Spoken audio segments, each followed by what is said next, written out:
Assalamualaikum warahmatullahi wabarakatuh. Halo semuanya, Shalom, Om Swastiastu, Namo Buddhaya, dan salam kebajikan. Perkenalkan, nama saya RM Rinaldi Bakri dengan NIM 08131282126016. Saya berasal dari Universitas Sriwijaya, Fakultas Keguruan dan Ilmu Pendidikan, Prodi Pendidikan Ekonomi. Dalam video ini saya akan membahas terkait dengan permasalahan ataupun kasus-kasus yang sering terjadi di negara Indonesia yang berkaitan dengan etika dari seorang pendidik. Sebelum saya masuk ke dalam video pemaparan materi, izinkan saya teman-teman bertanya teman-teman sekalian bahwasanya video ini saya buat sebagai pemenuhan ujian tengah semester pada mata kuliah etika pendidik yang diampu oleh yang terhormat Bapak Dr. Andes Iqbal Bardian, Magister Pendidikan, dan juga Ibu Dian Eka Amrina, Sarjana Pendidikan, Magister Pendidikan. Baiklah, langsung aja kita masuk ke dalam video pemaparan materi. Check it out.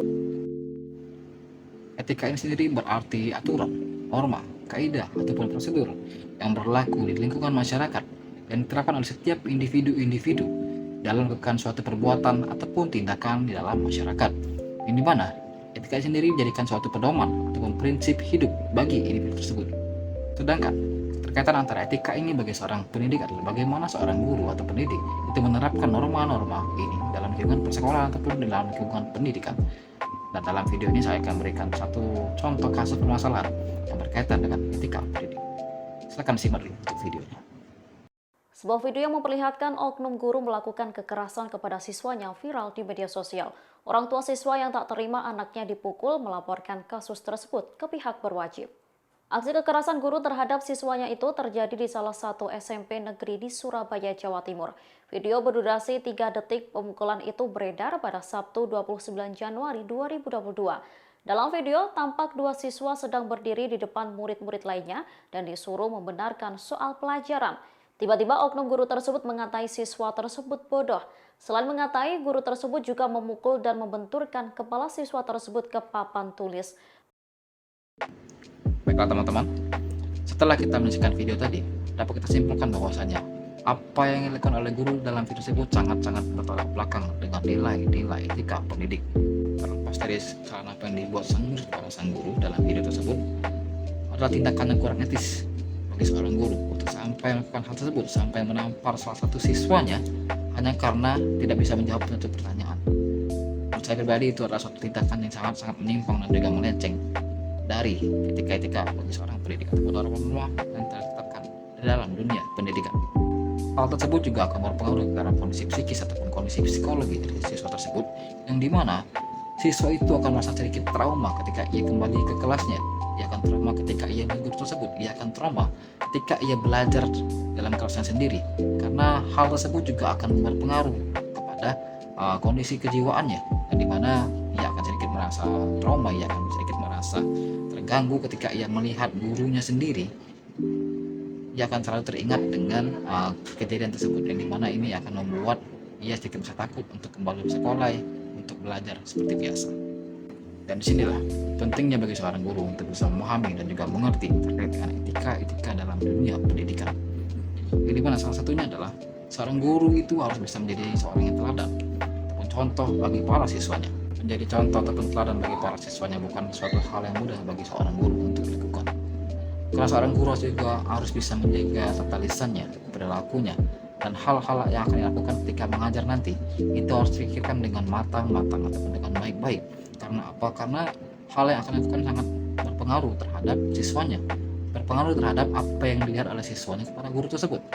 Dan ini juga hal yang dijaga oleh guru tersebut agar bisa menjadi contoh ataupun panutan bagi para siswanya. Bagaimana bisa seorang murid menjadikan gurunya sebagai panutannya ketika ia justru disakiti atau dilakukan secara semena-mena oleh gurunya sendiri? Bukankah tugas seorang guru untuk mengajari dan juga mengajari dengan baik dan bukan untuk menyakiti? Maka dari itu penting bagi seorang guru untuk bisa memiliki kemampuan jadi teladan bagi para siswanya. Adapun solusi yang bisa saya tawarkan terkait dengan permasalahan dalam video tersebut. Yang pertama, guru dalam video tersebut harus melakukan evaluasi diri terkait dengan modul pembelajaran, teknik pengajaran, atau bahkan sampai ke materi pembelajaran sendiri. Yang kedua, guru tersebut harus senantiasa menjaga perkataan, perbuatan, atau bahkan perilakunya ketika ia sedang mengajar dengan mengedepankan prinsip profesionalitas. mereka adalah guru tersebut harus bisa mengambil kembali hati para muridnya, yang akan bisa dengan cara berkata jujur, berlaku adil, bukan pendekatan emosional pada para muridnya, atau bahkan bisa memberikan pengarahan ataupun nasihat yang baik kepada para muridnya. Sebelum saya menonton video kali ini, izinkan saya untuk memberi pernyataan ataupun pesan bagi setiap guru yang menonton video ini. Kita sebagai seorang guru tidak boleh menjudge ataupun menilai siswa ataupun mengatakan siswa itu bodoh hanya karena dia tidak bisa menjawab suatu pertanyaan saja. Bukankah itu suatu pernyataan yang cukup naif yang keluar dari mulut seorang guru? Kita sebagai seorang guru harus bisa mengajari siswa kita dengan baik, harus menjadi teladan bagi mereka, menjadi panutan bagi mereka. Dan juga kita sebagai seorang guru harus bisa memahami apa saja kelebihan mereka, dan juga apa kelemahan mereka, karena ini sangat berpengaruh dan berkaitan dengan apa yang mereka rasakan. Seekor ikan akan merasa sangat bodoh seumur hidupnya ketika ia dinilai dengan cara bagaimana ia memanjat pohon. Itu juga sebaliknya, seekor burung akan merasa bodoh seumur hidupnya ketika ia dinilai dengan cara bagaimana ia berenang dalam air. Baiklah, saya rasa cukup untuk video kali ini. Terima kasih bagi yang sudah menonton. Saya minta maaf apabila sudah jadi salah-salah kata terkait dengan video ini. Saya akhiri dengan ucapan wassalamualaikum warahmatullahi wabarakatuh.